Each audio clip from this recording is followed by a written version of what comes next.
So at this moment, I want to invite Joy Mboya. Joy Mboya is going to be running the moment. She is the director of the Go Down Arts Center. She is an architect herself, and she has huge experience working in the creative sector. And I don't want to go too deep, because if I talk about her history in music and other spaces, I'll be going very, very far, and it will take the whole day. So Joy, take over. Karibu sana. Thank you very much, Prof. And good morning, everyone. Okay, so this morning we're going to be discussing fashion a little bit, and I'd like to invite those who will be in discussion with us to come up onto the stage. I think we have a range of individuals who are involved in this area, from policy to, of course, the question of IP, intellectual property rights, and those who are actually practitioners in the field. So it's my pleasure, I'll just take them in the order in which I have them on my sheet here, to invite Anne Gitonga to come up. Anne Gitonga is, let me put on the other glasses. Anne Gitonga is a senior policy researcher with KIPRA. I believe we all know what KIPRA is, the Kenya Institute for Public Policy Research and Analysis, and she's been with them for over 10 years.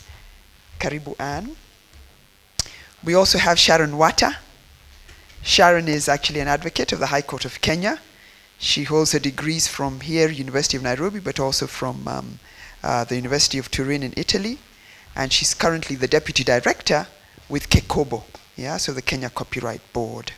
And she also has extensive experience in the industry, 14 years of experience in the industry. And then we have our two practitioners, our two wonderful young practitioners who I'm sure will inspire you with their journey and their stories of trying to build careers in the fashion industry. I'll start with Sharon Wendo. Sharon is somebody who's very familiar to me because she's been part of a program that we've run. And I think what's been exciting for me around Sharon is that every time I see her, she has moved another milestone. She keeps moving forward. So from London Fashion Week to showing in Addis to always being in the media. So this young lady is on the rise, and I'm sure that we will try and understand how and why she is doing this. Karibu Sharon. And then last but not least, because as you can see these are all women, we now finally have a man on the panel, and this is Maxwell Omondi. Karibu sana Maxwell. Maxwell just reminded me that he has interacted with us at the Go Down on another platform, which is actually a visual arts platform that we run. And then I said to him, I didn't know you were a fashion designer. And he said, I do both. But when I now see that he's actually interested in textiles, then I can also see the correlation, the whole question of design in the visual arts, and then of course the application of design in making textiles and fashion as well. So Karibu Maxwell. So thank you. So these are our wonderful panelists. Fashion is often also connected to our own sense of identity, our own social status, how we're feeling good about ourselves, what we want to project about ourselves at a particular time. So fashion is very much connected with the pop culture as well. So it's actually a very interesting industry. Okay, but I think that and we'll come back to that in a moment. And I think as we've seen, a lot of detail is required. We'll ask about time. We'll ask about who helps them to do this work. We'll ask them about how they refresh this work. We'll ask them about how they price this work. We'll ask them about how they make money out of this work. And then, of course, with the support team, we'll begin to understand what are the challenges and how they protect their own IP in this area. But to kick us off, I think we will ask Anne Gitonga to give us an overview, a very quick overview of some research that she was a part of. The creative economy is a space that is getting increasing attention in this country. It's seen as a sector that has a lot of promise for young people in terms of careers and livelihood, and actually an economic engine for Kenya, but also for the continent. And so there's quite a bit of research that has been happening in the last decade plus, and more recently, KIPRA also did a small study of the creative economy. So we'll understand from Anne some insights that have come from that, and some gaps and some challenges, and then we'll open up the discussion. Karibu Anne. Thank you very much. We're very happy to be here. So as mentioned earlier, I'm a researcher at the Kenya Institute for Public Policy Research and Analysis. So our mandate as an institute is to provide evidence-based policy advice. And we have increasingly looked into the aspect of what the world is calling creative economy. And last year, in our Kenya Economic Report, we published a chapter on the creative economy. So we're subsequently still looking into the issues that affect the sector from a policy point of view. So basically, just by way of introduction, because we also had to explore it as we're doing it for research, we recognize that creative economy, granted we're talking about fashion and design today, but creative economy has a wider context because it looks at both knowledge, creativity, and innovation, all consumed into one product. It can also generate tangible and intangible assets. I think today we'll look at the tangible, but Sharon knows about the intangible, so she'll probably bring that out. It also has been recognized as having high potential. There's a lot of studies, including one by UNCTAD, that establish the creative economy as having the highest growth potential in most countries. So it also has that economic aspect. It has a social aspect. You've heard about drama for development, where you actually use a play to express a social issue. The same with art and design. So the contribution of creative economy is so significant that it's extremely hard to contextualize it because it's from economic, social, innovation, creativity, and the like. So we can continue to the next slide. So we also saw, it's also obvious, yes, there's a role of creative economy in terms of national, global, and regional development agenda. I only brought out the one for SDGs because you see, obviously the Sustainable Development Goals have 17 goals, but if you interrogate them significantly, you notice that creative economy can plug into a majority of them, and we listed some of them. Ending poverty, obviously if it's a source of income. Gender equality, there's some statistics that reveal that creative economy is highly, there's a high proportion of those who operate in the creative economy who are male, but that statistic is very confusing because on the face value you think it's women. So it has we also have to explore how it enhances gender equality. You can promote decent work and innovation, and can also address other aspects through the protection and promotion of cultural heritage. So that's the aspect that we wanted to bring out. Nationally, Vision 2030 talks about knowledge-based economic growth. And like I said earlier, creative economy actually leverages on knowledge. So that is an extremely important way to achieve that national growth. Under the bottom-up transformation agenda, although I'll go into it in a subsequent slide, but you can see some policy priorities in that. So there's another very important statistic that we found when we were looking at the creative economy. In 2016, Kenya National Bureau of Statistics did a study focusing on micro and small enterprises, which are basically enterprises that employ between 0 and 49 enterprises. And of all those, and the Bureau sampled very many, those that have the highest lifespan were in the creative economy. So that aspect of creativity and innovation does play a role, because that just means that even though there are some economic downturns, your creativity doesn't disappear. So you can pursue the industry over the years, although we can hear from the team. But statistically, it's significant. Even more interestingly is those that operate informally, because so the data, you could tell those that have a license and a business registration, and you could tell those that don't have. So those that don't have had an even higher lifespan of 30-something years. So basically the lifespan of an individual. So that was also very important to establish, because you can summarize it as there's a high level of resilience, meaning you're able to sustain venture even though the economic circumstances are not as pro business. But there's still some weaknesses, and I hope I'm on that side. Yes, so this is a combination of different studies where we established that training might be a challenge. I'd like to hear from the team if that's true. Skill gaps, especially in specific industries, but that's probably because this study was exploring the film sector. There's inadequate creative infrastructure. I keep saying this example. I hope it doesn't sound wrong, but from pre-colonization to date, we still have the one national theatre. So that might be a good indication of how creative infrastructure is still limited. Obviously, there's a lot of stages that are coming up that are used for private purposes, which is an excellent opportunity. There's inadequate funding. There's ineffective government policies, although the government is currently working on a creative economy policy and bill, but still at the moment there's some inefficiencies. In terms of incentives also, that is very limited. So that's infrastructure. That's basically majority of what you need to set up a business. Your capacity, your infrastructure, funding, what else? Yeah, and access to markets. So in every element of a business, there's some challenges.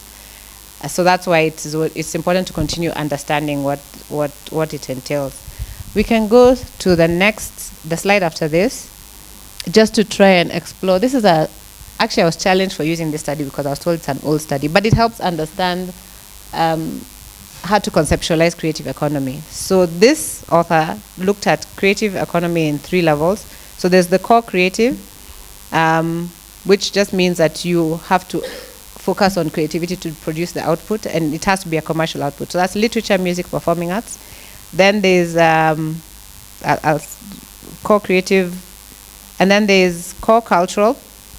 And the thinking was that you have to utilize cultural attributes to produce that product, and that includes, sorry, there's an error in this graph. That includes museums, galleries, libraries, where you can get cultural information. And then there's what we are here for. The main ones are those 3. So this graph might be confusing. That is related industries, which is now fashion, architecture, advertising, and design. And design is not limited to fashion design; it's also jewelry design, and apparently toys. Another important like I said, we were just consolidating studies as we now try and explore the policy gap. So we're still on consolidation. We were looking at the market scope, and we found a study by FSD on new business models for financing the creative economy, and you could get some statistics. So the study tried to look at formal enterprises. Like I said, there's a good proportion of creative industries that are informal, but it has some figures. It's not a fully comprehensive study because it was just an estimation, and majority of those were informal. So you can see fashion design and fashion has some elements in terms of numbers, and they are not the levels of formality might be a bit higher than the other sectors. That's the key message there. So the message here is that the data is extremely limited. I even added advertising, so at least we have data somewhere, because for film and design there's actually no data. And I looked at 3 key data sets. The FSD study, the one I just referenced, which says there are 1,500 in the subsector, 360 are registered. Then the Kenya National Bureau of Statistics has annual economic information, except on fashion. In fact, on creative economy is extremely limited, although the Bureau of Statistics is also aware about this. So we do not know how many are engaged if you look at the KNBS data at all. In terms of, there's another study that was done by Department of Culture, which was mapping the cultural and creative industries. It was done in 2012, focused on Nairobi, and it gave some data, which are 34 industries, which obviously does not sound like but it's Nairobi. So, but yeah, they are data gaps.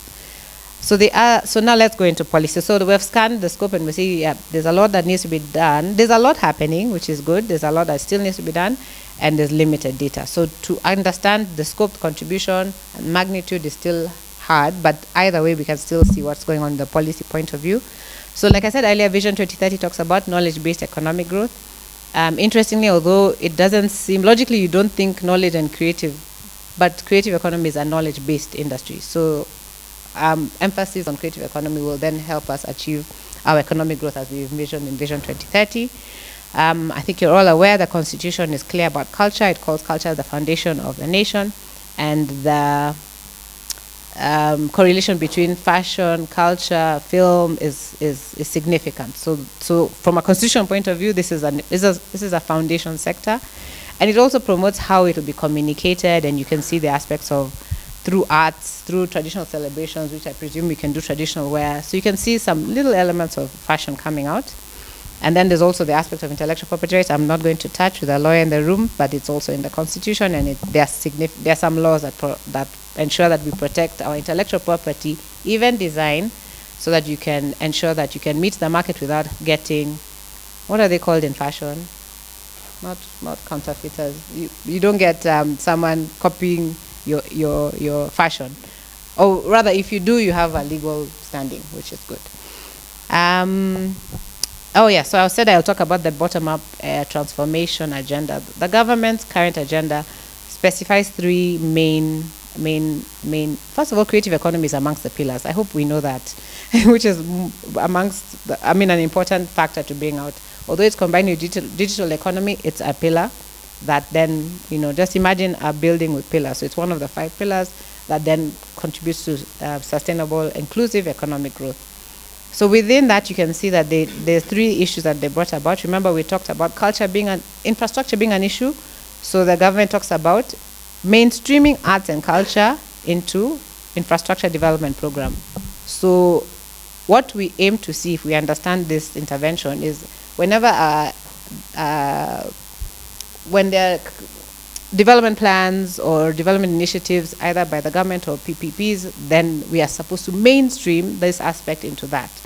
So that's a good initiative. Number 2 is we mentioned that there's a weakness in the legal and policy environment. The government talks about reviewing the licensing incentives licensing incentive to address that. Remember, we also mentioned there's capacity building challenges. The government seems to prioritize that as an issue.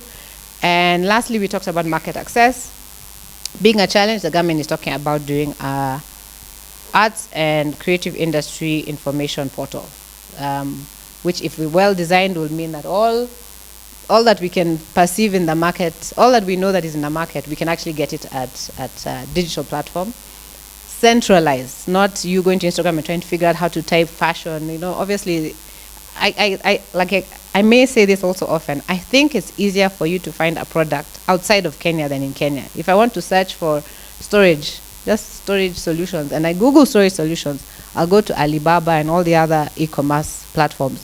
And yet I know that I can get a basket or woven basket in Kenya, but to find electronically might be harder. So this then could be, and this is just a personal opinion, this then could be addressing that.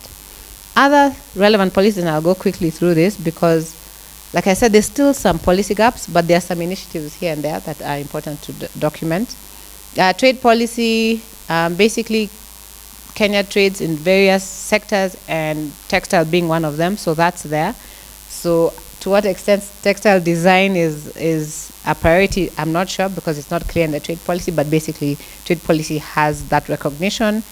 The youth development policy also talks about nurturing and promoting talent, and talks about some infrastructural support that the government is to provide to address that.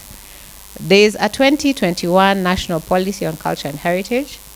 It wasn't very specific on fashion, but you could find some elements again. Like, for instance, it talked about interior design, graphic design, fashion, and jewelry being amongst what we define in the policy as design.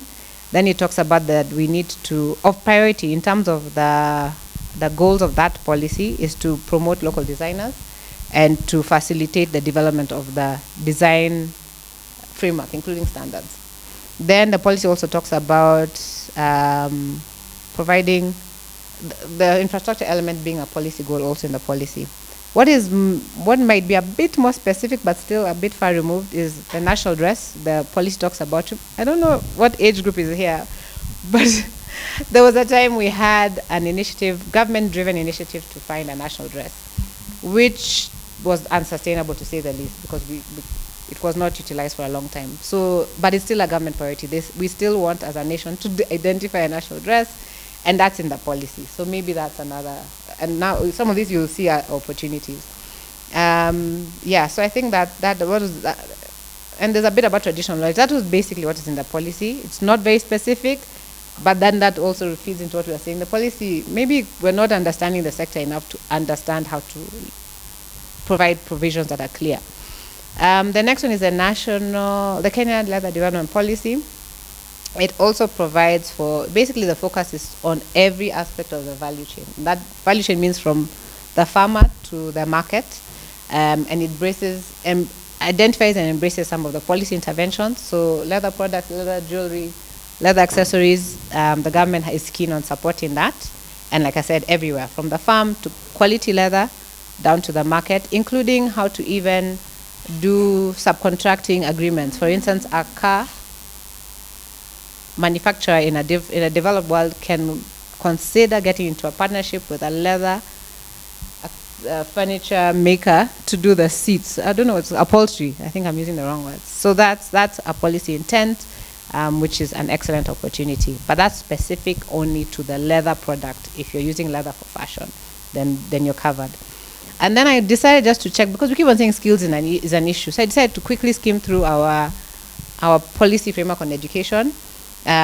So what you can see is that from senior, what we call senior school, according to the basic education curriculum framework, we have some topics that may be relevant. So maybe from a secondary point of view, we're doing maybe okay. I'd love to hear from the education people if that's true.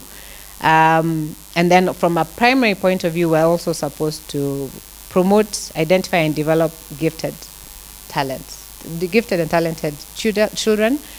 Lastly, the school education system is also supposed to enhance co-curricular or extracurricular activity, but the policy frameworks, all of them are not clear. Who will fund it? So again, we can see some opportunities for how to address that.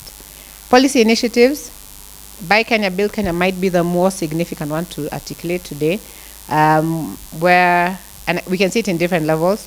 The first is the government has an act for public procurement, and within that act, there's something called a preferential procurement, which means the government should, there's a list of procurement items that the government should purchase locally. Amongst them is textiles, which is interesting, leather and footwear, and that one, leather and footwear, we can hear. You keep hearing pronouncements, so that seems to be more advanced. But there's also furniture. I don't know why I put that, because of design. Yes, furniture. Yeah. So those are clearly, it's limited, because you can't see jewelry, you can't see workwear, you can't see uniform for children. So there's still opportunities, but there's an initiative. In 2019, I hope you remember, President Uhuru was requesting governments, institutions to embrace African wear on Fridays. I don't know if you also noticed, I'm sure you've noticed, our current president is really wearing a lot more locally made suits, which we commonly refer to as kaunda suits. And then lastly, the one of leather products. There's been a lot. I think it started with the discipline forces. Now there's stories that we're going to ban importation of leather shoes. So you can see from a policy point of view, there may be some opportunities. But when we had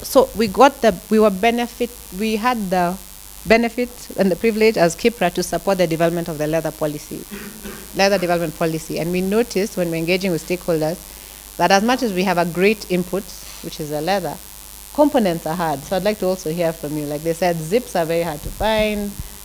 Whatever they're calling components, buckles, zips, just whatever you think that needs to be done to make sure that leather. So that's another opportunity, because they said that is not, they're importing still. So that they were saying, if you can, from a policy point of view, nurture industries that can do the components, soles of shoes are still not done locally.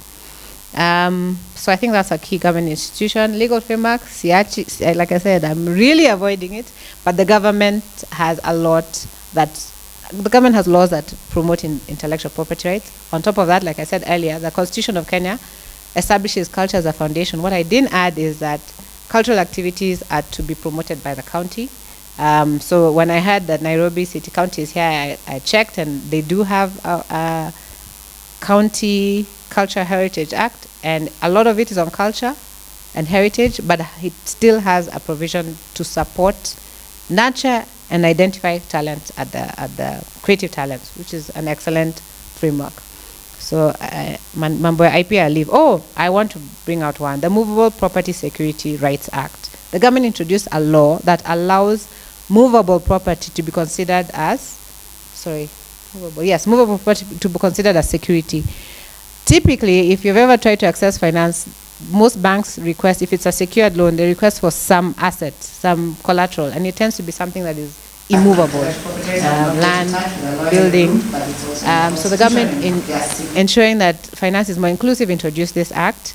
Why this is important is because it allows you to consider other forms of collateral other than traditional, like cows, utensils, I don't know what else, but also intellectual property rights. However, you adoption of this is still low. I keep asking, and I haven't had. Okay, last time I asked was a month ago, though. But I haven't heard of anyone using their intellectual property, registering their intellectual property in the collaterals registry. But that's an opportunity. Yeah. So constraints we've talked. It's the same: infrastructure, skills, market access, the policy issue. We have limited data. Credit is an issue. I think the only one that I did mention is technology, but that's from research. We'd like to hear from the participants. So I think I'll stop there because I kept on bringing out what are possible policy interventions as we're talking, which is just summarized in the last slide. Thank you. Thank you so much, Anne. And I hope that we begin to see the intricacy of the aspects of policy frameworks and policy support for the creative economy generally, but also when you look at specific sectors of the creative economy, and here we're looking at fashion. One of the things that always strikes me in these sharing of policy and then talking to practitioners, it's whether these things touch you. So Anne has taken us through a number of things that they have found in their research that seem to be opportunities. Yeah, not directly speaking to fashion, not directly speaking to design, but perhaps are opportunities, but also a number of constraints, a number of gaps. Gaps in terms of access to finance, access to infrastructure. Sharon and Maxwell, to respond to that presentation. When you hear something like this, for you, what do you think about? You sort of say, yo maneno ya makaratasi. I need to pay the tailor. I don't have money to buy materials. How does this begin to connect or disconnect with you so that the researcher can better understand what they really need to pinpoint their sights on in order to help us develop policy that is very particular around promoting you, safeguarding you, protecting you, regulating you, and so on. So maybe we'll start with you, Maxwell. When you hear this presentation, what strikes you in relation to the work that you do? First, I'm seeing a lot of gaps, and one of them that I saw before was there are no fabric designers, like those who design motifs for the textile industry. Then also what's common in the market is screen printing, and when it comes to screen printing, it's not effective when it comes to mass production. Then the fabrics that we are getting, most of them, they're not sustainable. Like, let's say polyester. As for me, I mostly use cotton fabrics because I bleach, I hand draw my fabrics, I hand paint my fabrics. So finding variety of cotton materials is an issue, because whatever is coming in to the country, it's mostly synthetic. Yeah, so that's a gap. And I don't know if there's a policy about the types of textiles that should come in. Yeah, if the textiles that are coming in, if they're sustainable. Yes. No, and that is exactly it. So one of the things in your own experience is that you're looking for sustainable fabrics. And what we're saying is that within our own industry for creating fabric, cottons particularly, that there is a lack. Yes. So one thing could be, how do we promote that particular aspect that feeds the fashion industry? And then the other thing you're saying is that there's a big importation of synthetics. Again, there could be a policy incentive that says synthetics could be a bit more expensive, so that is reduced, and we're bringing in more natural materials. But I think the other thing you're speaking to is, again, a sustainable future. How do we work with materials that are sustainable? And the third element that you've mentioned, and I'll push you a little bit more on that, is the question of design. So you've said that a lot of the design that we're seeing on textiles is around screen printing, but there's other opportunities of creating design. and one of the things that you do is hand painting and so on. Tell us a little bit about your own training in design for textiles. Where are you learning this? Where is the gap over there, and where is the opportunity over there? The gap is very wide. I'll start with the first, digital. So it's only last year that a website was made where now Kenyan designers can create their own digital designs and now place them on the website, in which they're going to get, what is it called? After they've sold their designs, they get per meter, they get 100 shillings from every design they're going to, from every meter they're going to print from their designs. Yes, so I think also the courses for textile design, like we don't have textile engineers, those who also make the machines for creating textiles. Then awareness among the careers that are being voiced out, maybe in the curriculum, they don't give a keen attention to textile design. They're always about fashion design and also tailoring, but we've given less attention to the design of the fabric itself. Yes. No, thank you, Maxwell.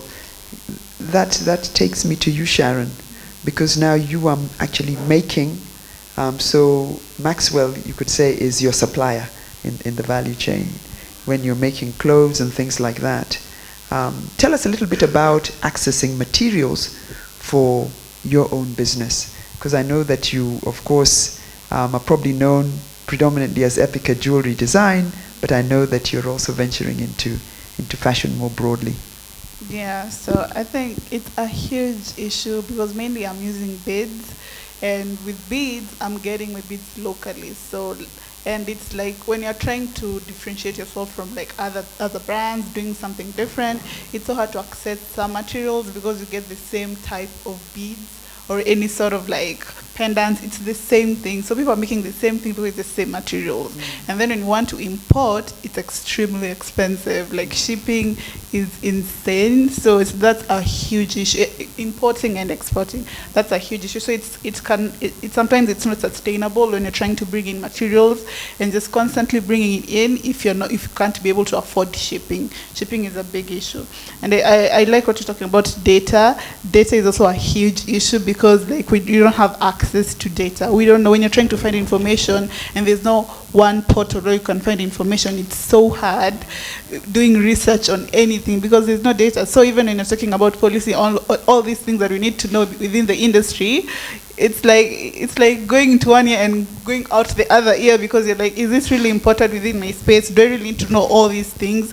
Because you just don't know what policy pertains to what you're doing and what you need to know what's important within your industry and within what the space that you're in. So data is a huge issue because with me, I'm very inspired by different African cultures. So when I'm making a collection, it's mostly I'm inspired by a particular culture. So when I'm even doing research on that particular culture, it's so hard to find any literally so hard to find any data because I think, I don't know, this is my own personal opinion. I don't know if it's an African issue or our own issue, colonization. There's so much that we don't document. We don't really value documentation. Even within our own space as individuals, when you're starting your own brand, we don't do that. So when you're not documenting it, like 5 years from now, you can't even go back to where you started because you didn't document anything, even processes. So we don't really value documentation. It more lies within like how we've been raised, our culture, our systems.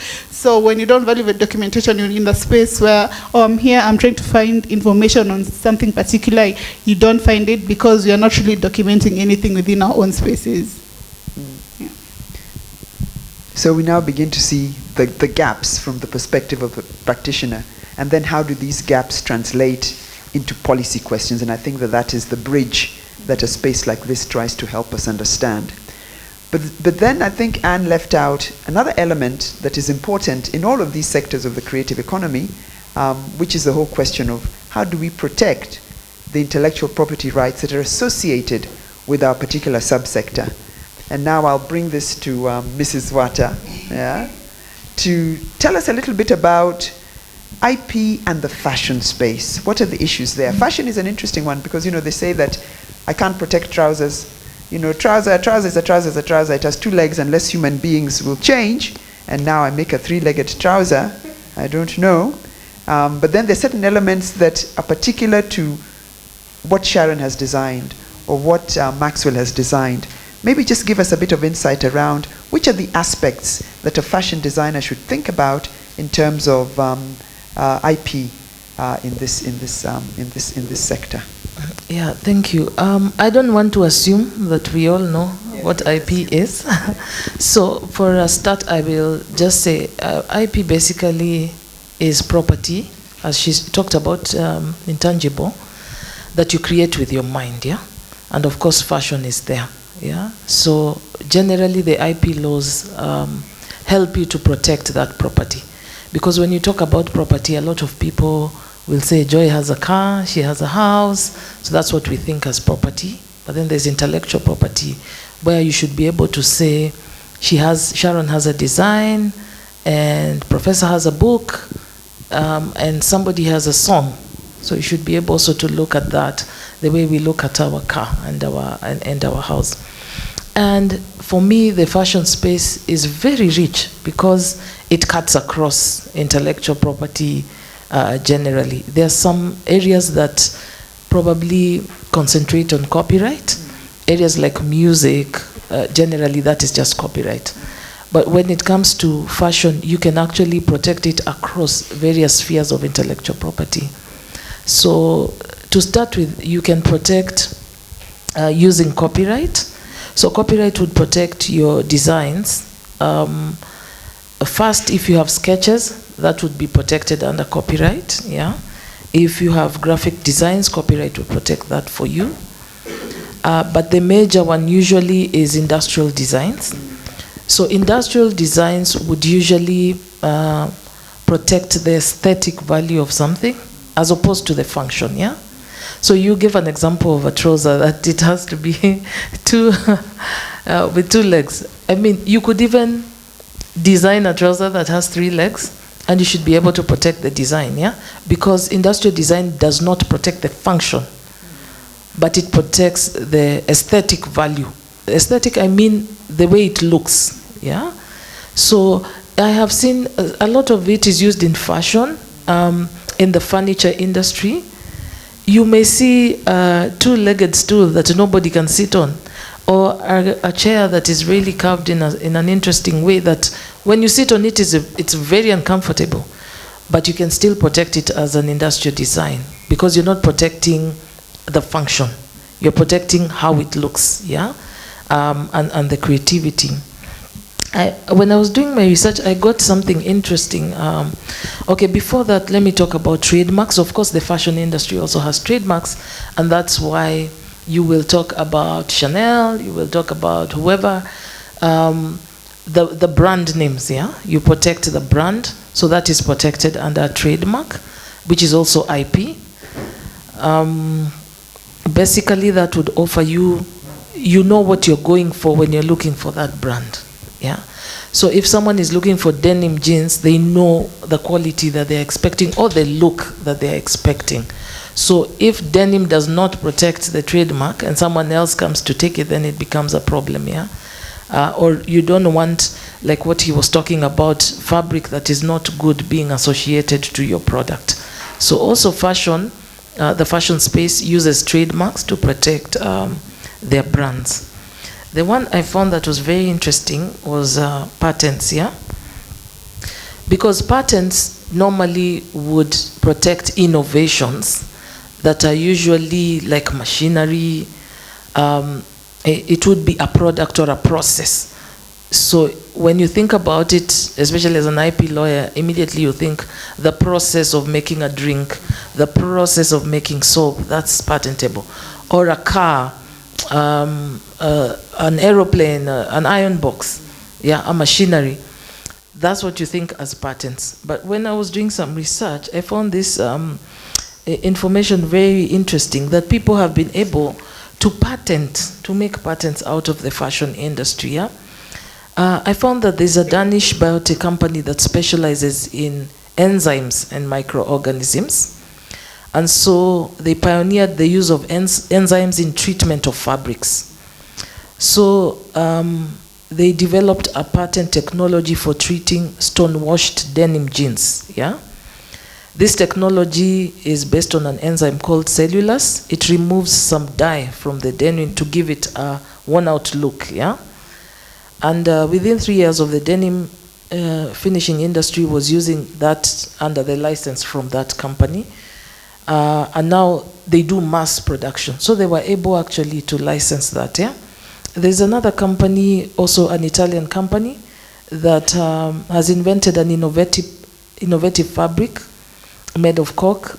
It's said to be smooth, velvet-like, a bit silky, unscratchable. It's stain-resistant, and they have been able to patent that actually. So I actually found that very interesting, that you could actually have patents come into the fashion industry. And he talked about fabric, yeah? So that means that we need to have people who can invent fabric that, for example, he can use when he needs to. He said he does a lot of you called it what? Hand printing, yeah? And hand painting. There's a certain fabric he would need. So you could actually invent a way of making that fabric so that you avail it to him, but you also get a patent for it, and you're able actually to commercialize. I think to me, IP is very important, because when you want to exploit and to go big and do mass production, everybody wants to know that they are protected. It would interest you to know, for example, the World Cup, they protect a lot using IP. The products, the trademarks, everything. And that's why it's so big, and they make a lot of money. And World Cup is only every 4 years. But in that period you're having World Cup, a lot of companies also invest because they know that this is big, yeah, and people are able to make money. So I think with the fashion industry, there is opportunity to protect and to use all these different IPRs to protect your product.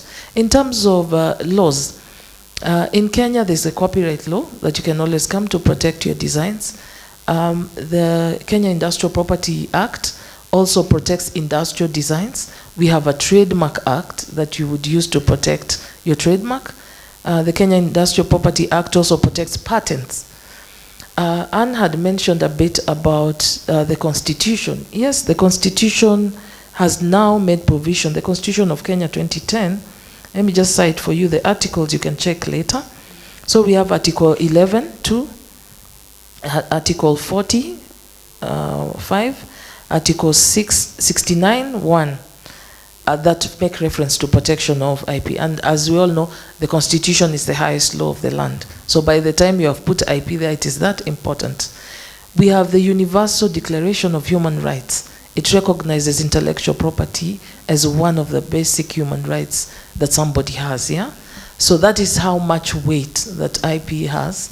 And of course in Kenya we have the local laws. She also mentioned the Movable Properties Securities Act.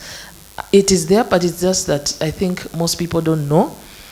And so maybe they have, and even institutions, banking institutions, for example, have not embraced the idea yet that Joy can come and say, I have some intellectual property, I'd like a loan, and they give it to them. For me, the gap that is a lot in the fashion industry is knowledge on IP.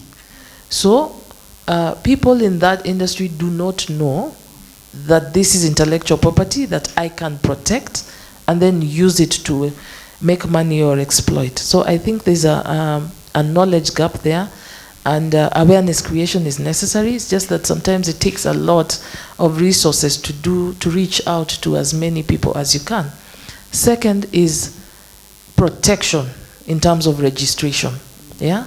For example, we do registration of copyrights, and I can tell you I have hardly seen any person in the fashion space come to protect even their their designs, their sketches. Yeah, it is, if it is there, it could be one or two, but I've rarely seen that. What does that tell you? There's an industry in Kenya. There are people doing these things, designing and all that, but how many of them are actually registering and protecting them?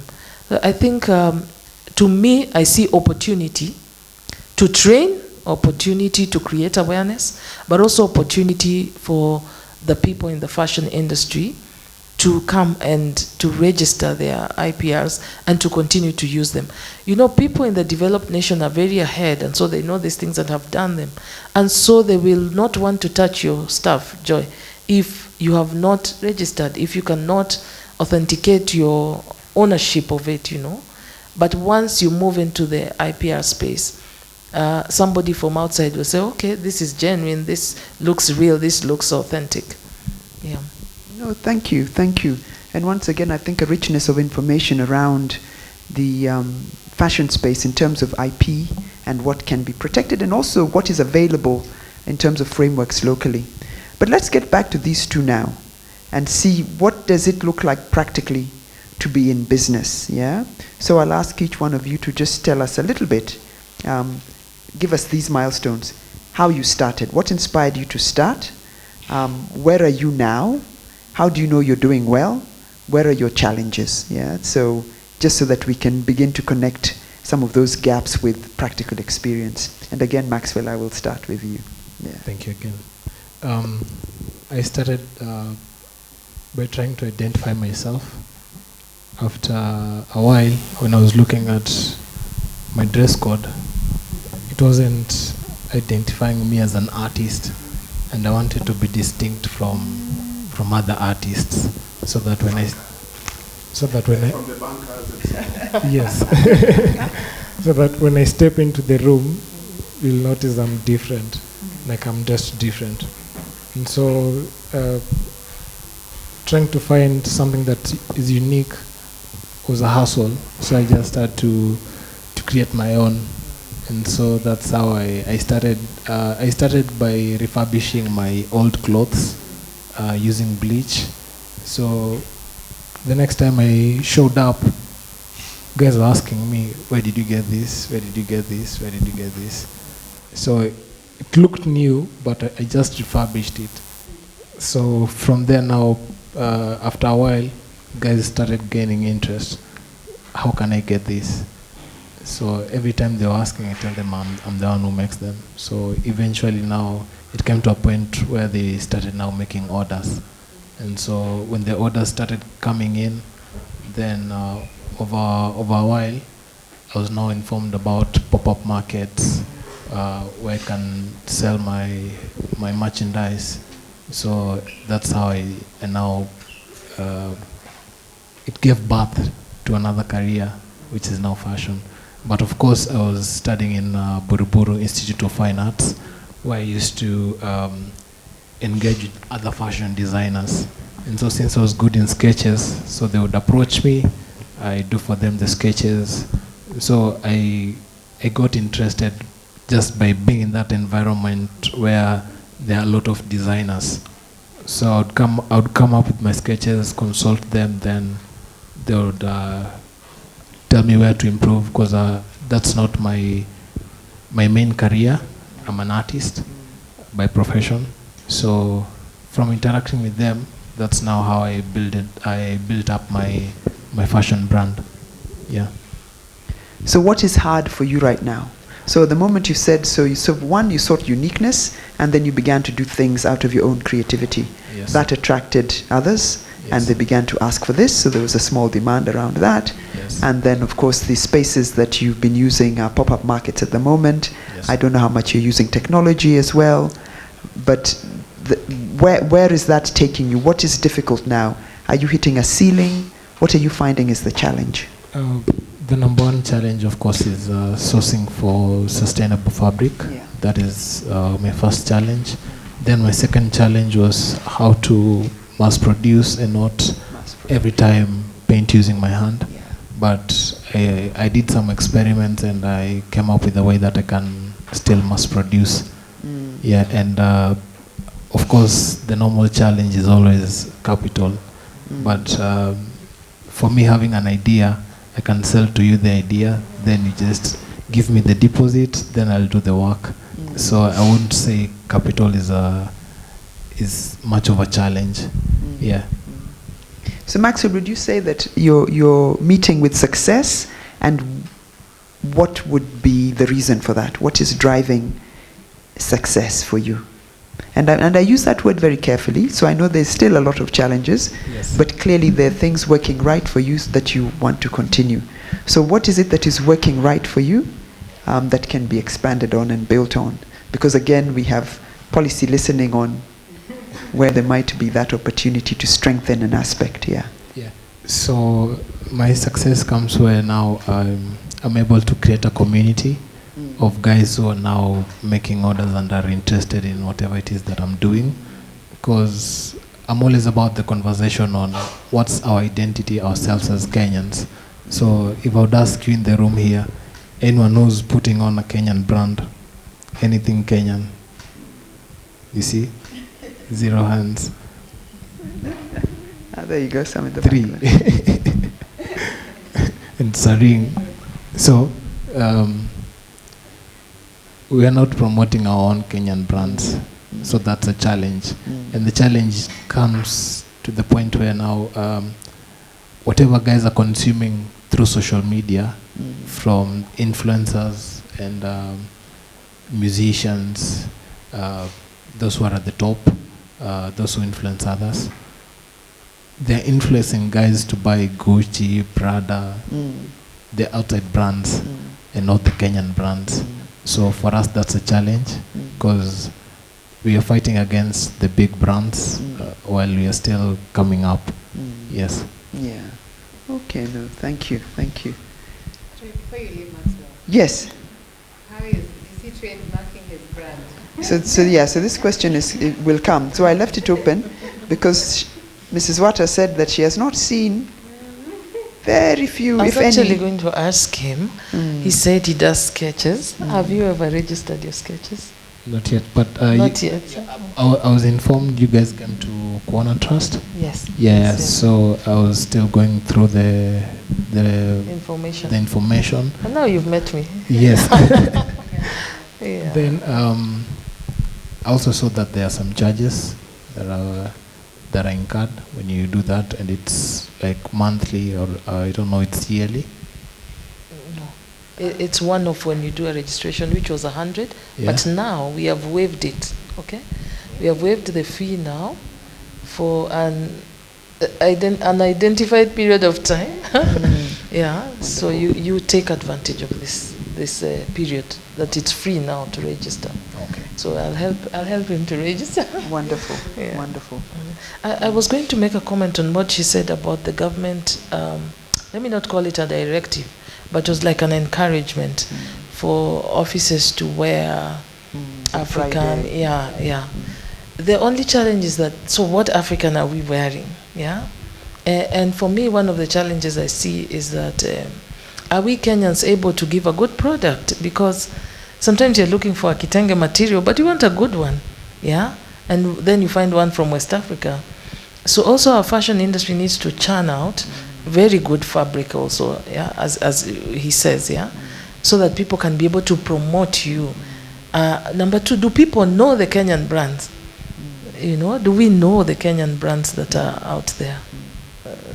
So I think interesting. So you've got the other side. So you've got the side of the practitioner, the maker, but then you've also got the side of the market. So how do I know your brand? How do I get to know what brands are out there? How do I have confidence that there is quality of material? And then I think the important question, which is always there in creativity, is what is Kenyan? So what is Kenyan in the end? Is it Kenyan because of the patterns? Is it Kenyan because of the origin source of the design? Or is it Kenyan because it's made by Kenyan? And of course, these are not questions that we're going to be able to answer today, but they are part of the conversation around how do you build community, as you said, have conversations with those communities so that they begin to be people who buy the things that you're making. So those important questions. Yeah. You would have to scan them into a PDF format and just upload them. you get the certificate in less than 24 hours. There you go. Yeah. Wonderful, wonderful. Thank you, Mrs. Wata. Sharon, Wendo. A Hi. bit about your journey. Yeah. Yeah, Okay. again, your journey, your successes, some challenges. Where are you at now? Yeah. So I'm going to start by saying I was not like, even my dream was never to be a designer. This is like, it's important to note this. So I would never dreamed of being a designer before. So my journey started back in 2015. I was figuring out life, like you're in that phase, there's no job, there's nothing. I was just figuring things out. So a friend of mine sent me this link for this training. It was called Kenya Youth Empowerment Project. I think they changed the name, but I think it's still there. It's a government training program. So it was like a 1-year program, and then after the 1-year program, you get internships. So because I had not gone to college, I was in the informal sector. So you had to choose, like, where you want to literally, the sector you want to be placed in the informal sector. So because I was still trying to figure out life, my first choice was IT, God knows why, but that was my first choice, and then my second choice was crafts. So when they were doing placements for internships, my first choice, which was IT, all the internship spaces were filled out. So they asked me, can we place you on your second choice, which was crafts? I was like, it's okay, I'm not doing anything else. So with crafts, I was placed with this lady who's been doing bidding for 30 years. So she taught me basic bidding. So I was mainly doing the Maasai belts, the stuff you see in Maasai market. That's basically what I was doing. Initially, I did not like it. I'm going to be honest. I did not like it. It's a lot of work. When you see how the Maasai women bid, it's not even funny. It's really a lot of work. So after the internship, I used to work for this lady. The pay was terrible. I need to say the pay was terrible, and the work was too much. I started even having back problems, but I was like, no, this is not something I really want to do. I don't see myself doing this. So I was looking for a job as I was doing jobs for her on the side. So eventually, after a couple of months, I got a job. I was basically a receptionist at a school, and I was so excited. This was my first real job of here's I'm starting life out. I'm gonna move out. Life is starting. But so when reality struck me when I started working there, it was 8 to 5, and I'm very visual. I'm a very creative person. But I was not happy. I was depressed. I was there for 3 months only, but it was the most depressive time of my life. And I decided one Tuesday morning to resign because this is just not my life. So I resigned, and during those 3 months, I was always on YouTube, on Pinterest, just looking at the stuff people are doing with bidding, because the only thing I knew about bidding is the stuff I'm seeing here in terms of Maasai market and how the Maasai are doing jewelry. That's all I knew. So when I was doing research and seeing there's so much more to the skill I already have than just the stuff I'm seeing around, I resigned, I quit. I was not paid the month I quit. I was very strategic. I was let me quit on the 6th, 7th, so I get paid and start a business. But I had a horrible boss. She didn't pay me. So that month I started from literally nothing. So seriously, I made a choice. I made a conscious choice. I'm just gonna start a jewelry brand. So I was initially making the stuff I'm seeing in the market. So I was buying small packets of beads for 30 bob, 40 bob, and just going home and making small necklaces. Nobody was buying because they were basic and they're everywhere. So I was just I didn't know anything about business. I didn't know about anything about design. I didn't know anything about building a creative business. So I was just making things I'm seeing and trying to sell. And I'm wondering, what is wrong with my things? I think they're cute. Why is not nobody buying them, right? So after starting with the Maasai stuff, I was no, this is not working. I started making chokers, fabric chokers. I was just hemming fabric chokers, napasa, and then it was just very, it was bottom uko chini kabisa, starting out, so people started liking them because they're quite, nice and cute. I was pricing them at 300, and then someone buys them. I wasn't even charging delivery at that point, charging 300, and then somebody orders, and then I come to town, and I get I'm using around 150 for fare, and I'm left with 150. I was like, it was such a struggle because I didn't understand anything about business. I was just pricing things for the sake of pricing and just posting them on Facebook and expecting people to buy, and that really was not how it was working out. So like the initial journey of building a business was like, the struggle bus, because I didn't know anything. So that was between 2016 basically, and then 2018 when I decided to really register the business and be really serious about it, and also like just trying to see what everybody else is doing. How are people doing business? What am I missing? Because why am I not selling?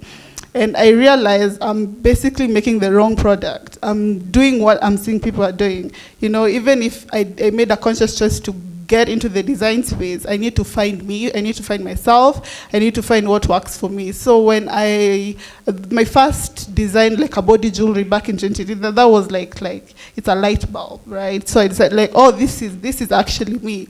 So now I understand what I'm making, because I needed to make stuff I can wear, stuff, because I know my customer is basically a reflection of me and like my point of view, what I'm trying to say. So when I made my first body jewelry, that's when I knew like, yes, I'm in the right space. Now I know what I need to do to get to where I needed to get.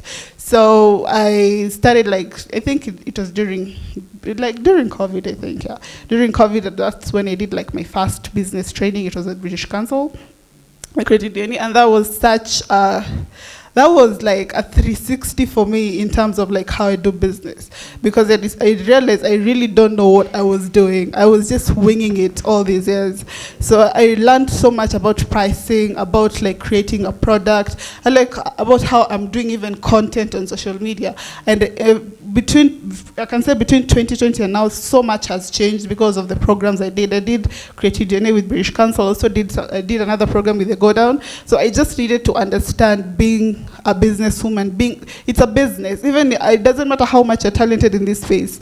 If you can't do the business, you will sink and you'll die. So you need to know how to do business. So I needed to know how to do the business, being in the fashion industry, and that really did help me to change a lot of things. I needed to, I feel like even as designers, especially in this African space, we have a very weird relationship with pricing, because we don't understand the value of what we do. We don't understand the value of our work, our value of handmade. Because when you see even like fashion shows like Dior, Chanel, when you see all these brands, and then when you see their shows, even if like the last Pharrell show, if you saw, like when you're looking at the behind the scenes, they really, when they're speaking about like the stuff they're making, it's like handmade, right? It's handmade, it's very valuable. When you come to Africa, it's like kazi ya mkono. So it's like, I'm supposed to price it lower kwa sababu ni kazi ya mkono. But you leave the country, it's like, this is luxury.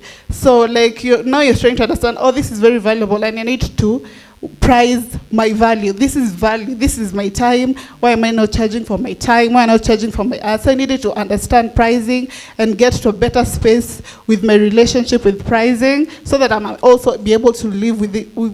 The point is for all of us is to be able to sustain ourselves within this art. I don't want to have like 5 different hustles so that I can sustain the art. I want this art to sustain me. So I needed to understand how to build a creative business and what works for me. So pricing was a big thing. Branding was a big thing also. How you do content. How are you doing content? Like, are you just posting for the sake of posting and then leaving? Like, are you intentional in how you're talking to your clients, to your customer? Because it has to be very intentional. You have to know where you're posting. You can't just go into LinkedIn and post something you're posting on Instagram. It doesn't make sense. So you also need to know like the platforms. Is this a platform for me or not? So I also needed to actually understand that. Am I posting in the right platform? Even the language I'm using, because I don't use the same language on LinkedIn, on Instagram story, it's very different because it's a different audience. I also needed to understand my customer, and this is like one of the most important things when you're starting a business. Understanding your customer, because if you don't know who your customer is, you'll be so lost. You'll be trying to sell to everybody. So, and this goes all into research. When you're starting a business, you're starting a fashion brand, it's you just like go through people's Instagram. People nowadays share everything, like on their WhatsApp, with their stories. That's how you understand your customer. So when you understand your customer, you know where they are. You know they're on LinkedIn, so you can post on LinkedIn. They're on Instagram, you can post on Instagram, and you know how to talk to them. That's how like when you understand your customer, even doing ads, it's very easy, because with ads you have to be very specific on how you do Google ads, Facebook ads, Instagram ads. So when you know your customer, it like things get a bit, easier and clearer, and understanding your vision. So for me, it has been just understanding the business part of the creative industry. That's how I've been able to grow. And I think within the last year, I did like Addis Fashion Week. Yeah, Addis Fashion Week last year with the British Council and also She Trades, which was like, it's a very eye-opening experience when you go to different countries and see how people view you or view your brand. And it was interesting because when sometimes I get people have like the most condescending things to say about bidding, because it's everywhere, because I can just get it in Masai Market. People can have that mentality. So, but when you leave and you see, oh, people are valuing your work, right? So you don't put yourself in a box, basically. The world is so big, like the world is too big for you to put yourself in a box. It's just like, see what's out there. So many people are willing to buy from you. You have to just put yourself out there and like put your work out there and be very consistent. And that's how people like find you. And also another thing we did, it was with the British Council. Like they have amazing programs, by the way. Yeah, I did London Fashion Week earlier this year. Yeah, London Fashion Week earlier this year in February. It was such an immersive experience, because it's crazy what you see when you're out there. You meet other brands and what they're doing. We are going through the same problems. It's just for us, we're not taking up the space. I like what Jess was saying about like Nigerians are taking up the space. I was in Lagos last year, and like Nigerians are very full on. Like you will know a Nigerian is in the room. So we were like 4 Kenyans, and we were just like quiet. Like Kenyans are like so humble. You don't say anything, but Nigerians will voice out everything they need to. That's why the funding goes there, and everybody goes and wants the money. The things they're doing is like, it's a lot. Even within the fashion space, if you look at Nigerian brands, they're stocked like in everywhere in like different countries, because they own their voices, they take up spaces, and that's something we really miss as Kenyans, because you're like, ninangangana too, that's what we usually say. When somebody ana thrive, lakini bado, that's what we always say, because we don't want to take up spaces and take up rooms and talk to people. You don't know who you're talking to. Networking is a big thing in this industry. So huwezi kaa tu kwa nyumba and you expect things to happen. Nothing will ever happen. You have to go out, you have to speak to people. When people will call you because they know you and they like you. Even with investors, when you're looking for funding, I always say, there's something I've always learned, like, no, people will invest in you most of the time. Not even about the product, it's just you. People will give money to people they like. So if you're not out there trying to mingle, trying to network, trying to build a community, you will not know what's happening within the industry. And most of the time we don't know, because we are not going out there. We're not talking to people, and we're not networking, basically, yeah. Thanks, Sharon. A whole host of valuable experience in a very short space of time. I think the thing I really admire about you is just the hanging in there, and working hard.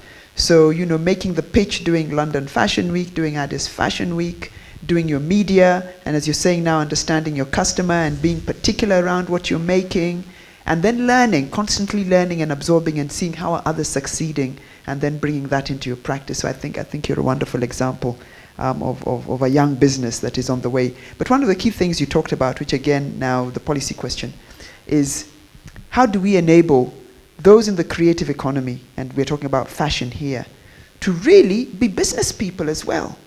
So what is that training? And the training that you got, Maxwell, first was, of course, schooling at Buruburu. But then that is not a business training, that is really around your skill and your craft. And then you come out and now you're beginning to learn, how do I do this? How does this become business? And then the same thing for Sharon, picking up courses at the British Council and so on and so forth. How do we create spaces for businesses properly for these subsectors, I think seems to be something that we are hearing ourselves saying.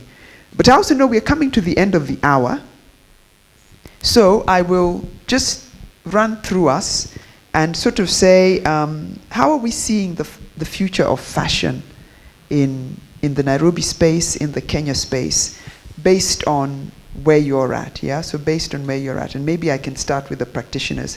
How are you seeing that future? And you can speak very personally, you don't have to be abstract about it. So it's probably your own future. What are you seeing? Where are you seeing the opportunities, but also where are you seeing some things that if they could be unlocked, if they could be changed, the future could be brighter. So I'll start with Maxwell, I'll go to Sharon, and then I'll open up to Anne and Mrs. Wata. Yeah. First, I'll begin with, okay, personally, if I can work with an engineer so that we can find a way of how to create a machine that we can mass produce fabric with my style, then we're looking at also not just us as fashion designers, but also from the value chain, like she said, from the farmers, plantation of cotton, because cotton is not only for producing fabrics. You get the seeds which you produce. You can produce soap. You can produce oil. So I'm looking at also at the cotton industry being revived, so that we can have our own supply of raw materials, because we can only create a culture if we own everything from scratch, from the sketches, from producing of the cotton, to making of the fabric, to now decorating the fabric, to now designing the apparels. So that's the future I'm seeing for fashion industry in Kenya. It's currently growing because we are having Kenyan brands who are creating a culture around fashion, where they incorporate music and drinks, and also like it's now becoming a culture on its own. Like we have the Studio 8 who are in Kwana Trust. They usually have their own pop-ups, I think after 3 months. Right now they're even getting fundings from corporations. And you can also look at Looks Like a Video, who is currently planning his Kibera Fashion Week. So that's also another culture. And so these are cultures that are now coming up, and in the future, if we have more designers coming up with such unique avenues, then the fashion industry is on the rise. Yes. No, wonderful. Thank you so much. I think there's some good information that you've shared over there. One is really around local supply and the question of materials. And in this question of materials, there needs to be a revival and a supporting of certain things, particularly the cotton industry. Yes. Earlier, Prof had mentioned the leather industry as well, and that and there are different components that need to be strengthened in order for that supply aspect, the material aspect, to be local. Yeah. And then I think the other thing you're talking about is collaboration. So collaborative practice across designers and technologists, if I can call them that, engineers and so on. So how do we do this? How do we create and incentivize spaces like this so that we can actually innovate and create new materials for ourselves? And then I think the collaborative practice you've also mentioned again in terms of brand building, that mix of music and visual arts and popular culture and fashion is a strong way to begin to build our brands as well. So again, within the Nairobi space, how can we push this and promote this and make this happen? And then I think you've mentioned something very interesting for Nairobi, which is fashion weeks that are hood-based. I mean, Kibera Fashion Week, how fantastic is that? Aburu Fashion Week, how fantastic is that? So there's real opportunity around now becoming quite niche in terms of particular characteristics of Nairobi that help to build the brand and help to build the sector. Thank you so much for those. Thank you. Yeah. Sharon, how do you see the future of the industry in Nairobi? Yeah, I think the future is bright. From when I started to how like I see the industry is, there's a lot of growth. There's a lot of like I feel like we're in a space where there are no gatekeepers because of like there's the internet. You can access anyone. So I think the future is definitely bright. If you do more collaborations, especially when you're starting out, like it can be very expensive to do content when you're trying to get a photographer and to get all these things. So I will definitely encourage you to like find people within your own space. People are always willing to collaborate, by the way. You just ask. The worst they can say is no, which is fine. Just ask the next person. So I think collaboration is high key in terms of like being in the industry. And also I think community. Please don't underestimate the value of community. I think that's how I've really gotten a lot of opportunities through like my own communities and just speaking to people within the space. I think that's also important. And another thing I will say is like shipping. If you already have a brand, I will encourage you to talk to DHL because they do have like accounts. If you have like a SME, like you can get like an account with DHL, so shipping can be a bit more, on the cheaper side. So this is really good. It encourages shipping within businesses. So also look into that. I hope they'll do that for imports so that like shipping will be a bit more, cheaper when you're trying to import things.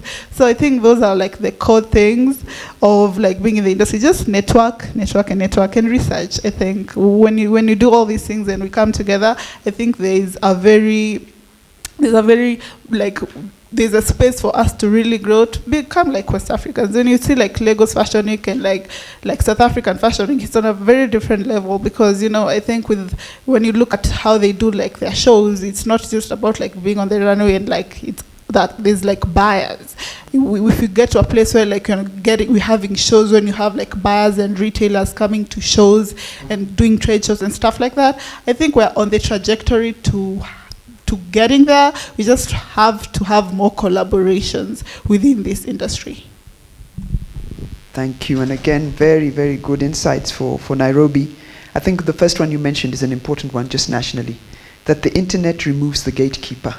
And of course, the internet is now a space that we're all discussing different ways. We're trying to be taxed on the internet and so on and so forth. So I think this question of the removal of the broker, of the gatekeeper, is an important one for these industries, for all of these industries. So how do we begin to balance that question of making the space a taxable space, but also making the space a real dissemination space and publicity space for the sector?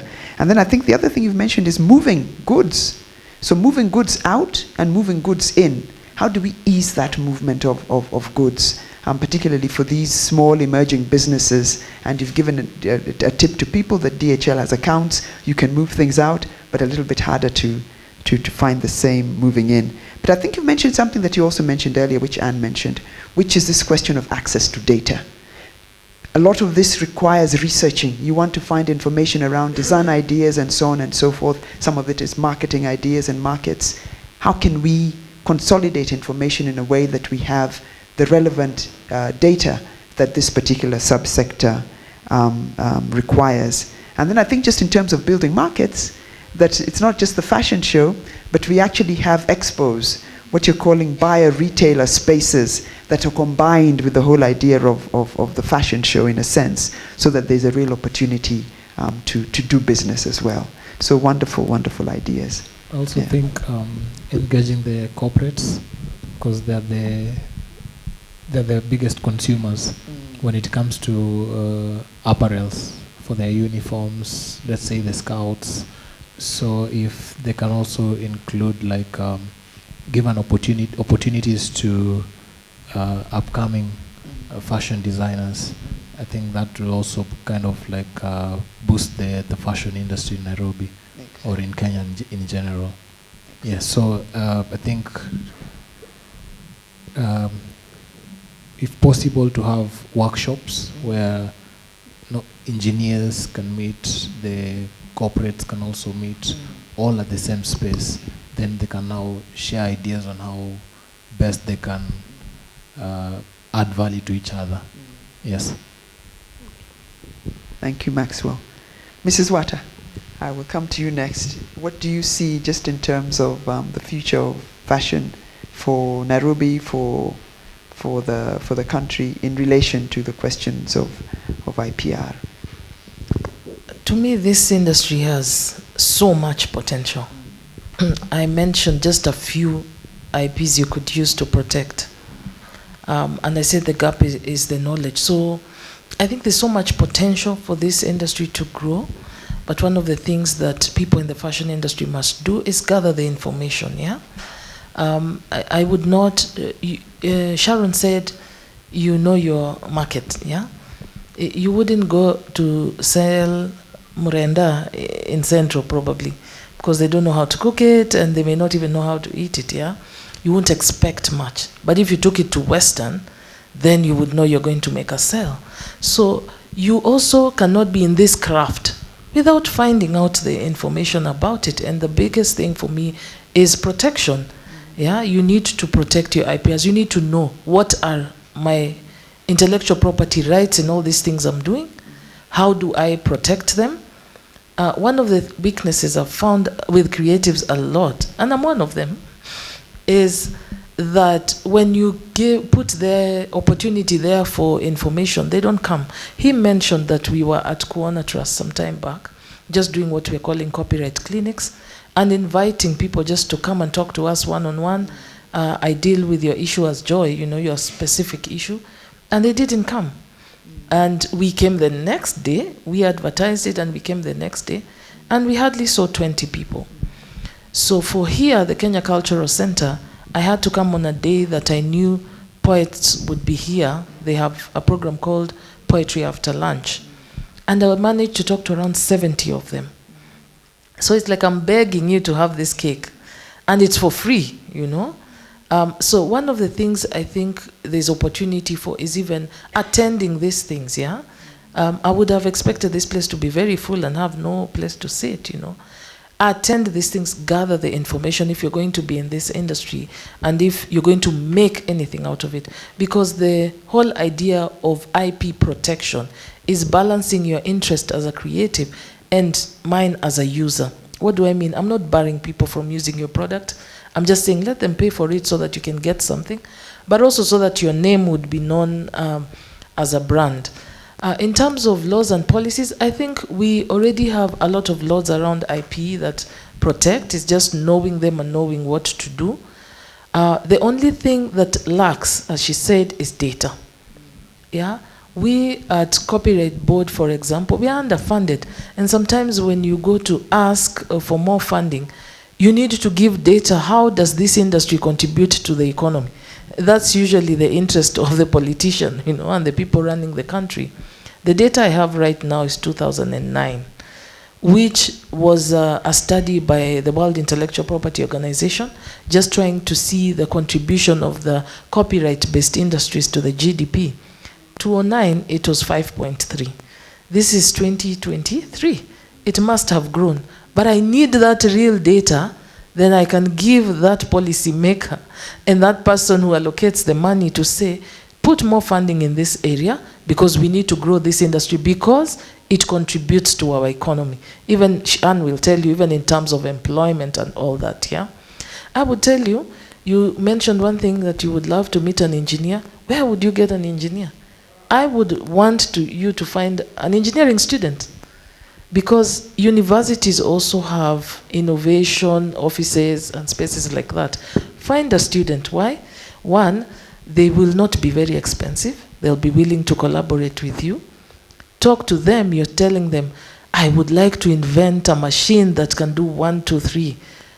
Personally, I believe in this Kenya, you can find a bright engineering student who can do that, who can innovate that with you.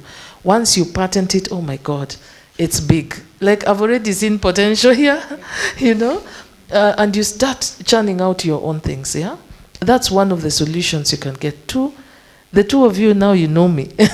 You need to register your IP. Okay. You did? Oh, let's clap for her. She's ahead.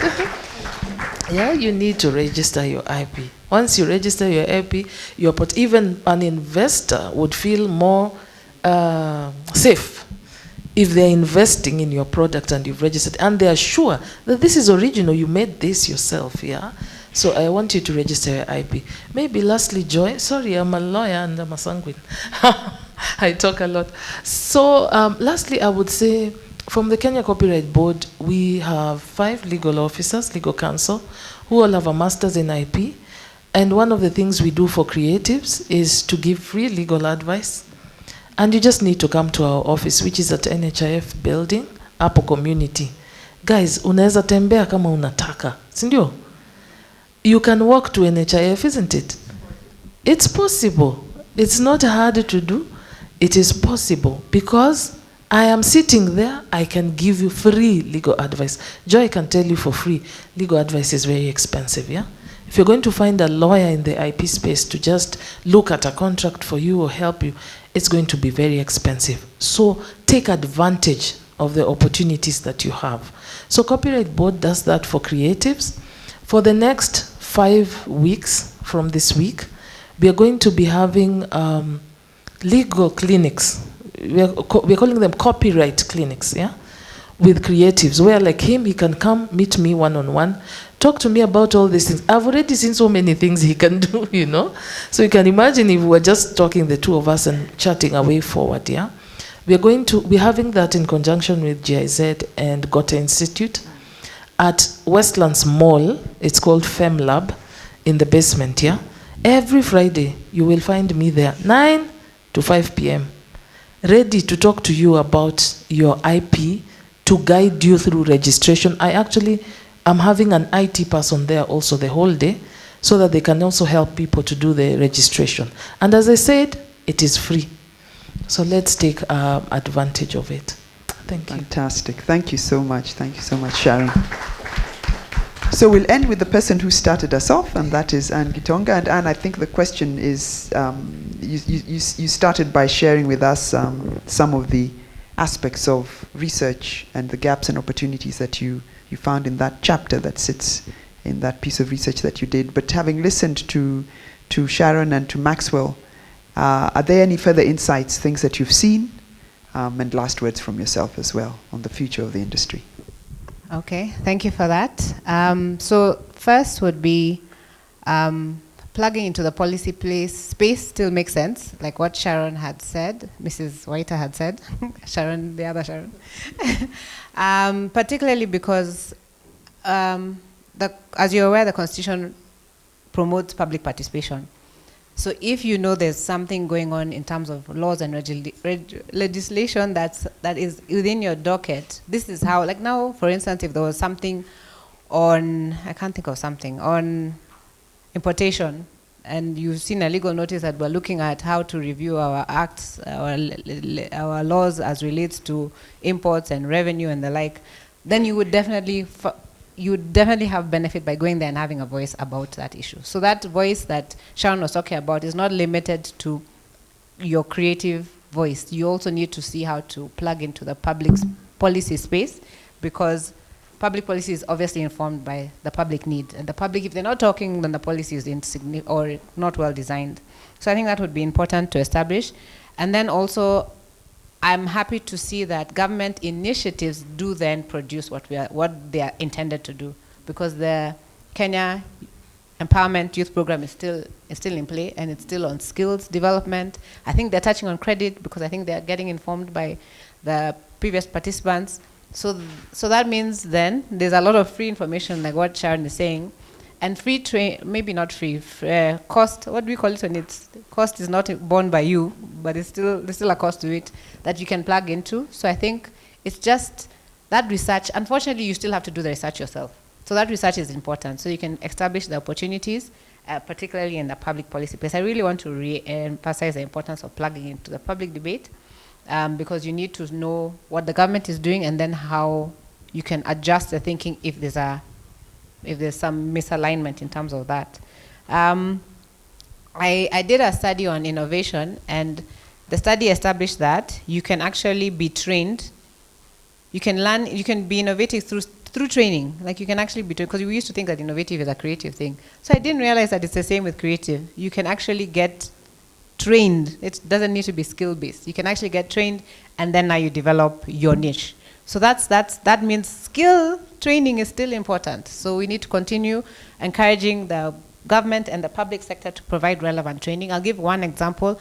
I think it will affect Professor Njogu, because I was talking to somebody in the literary space, and he said editors are really, really limited. Like literally, he's not finding editors.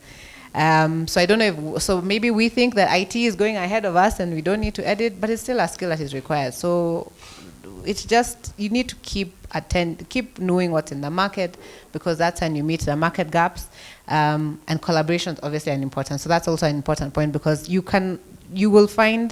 may find what you're looking for without having to import. So even that thing I was talking about, buckles, and maybe there's someone who's in the university who wants to develop a buckle making company that we just never explored. We just still think of importing. So just there are skill gaps, there are skill opportunities. I will not give the next example, but there was one on video gaming that we again, for research purposes, I went to understand.